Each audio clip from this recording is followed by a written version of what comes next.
Another issue that appears to be theater-like going on in the Senate, and maybe you can enlighten us whether it's theater or something more serious, the boycott of the Environment and Public Works Committee drafting session by you and your fellow Republicans. How long will that persist?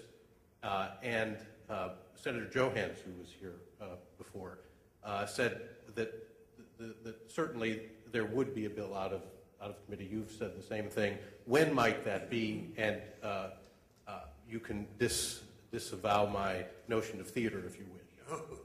No, that's the word I used. Right now we're having the hearing taking place as we're speaking. There are no Republicans at the hearing. The rules of the committee say that you can't mark up a bill. Mark up a bill, Mr. President, means you put a bill in form to send it to the floor for consideration. But you can't do that unless you have two members of the minority who are present.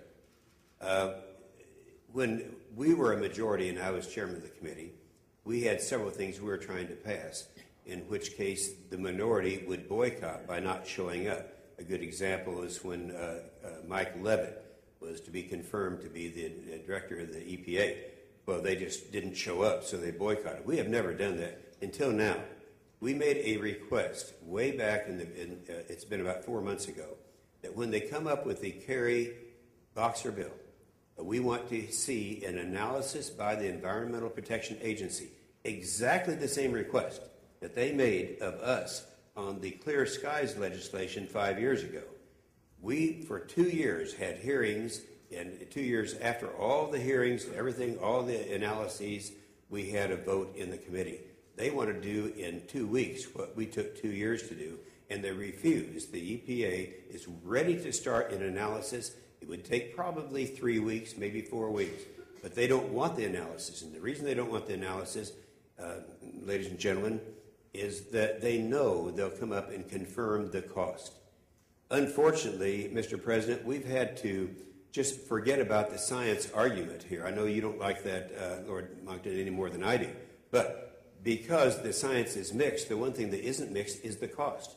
If you go back and look consistently, Kyoto, McCain-Lieberman, then McCain-Lieberman in 05, then Warner-Lieberman, then Sanders-Boxer, and now this bill, they all have one thing in common. They are cap and trade, the cost, and these are analysis not by Jim Inhofe, but by MIT, by the Wharton School of Economics, and other groups. The cost is somewhere between $300 and $400 billion, that's with a B, a year.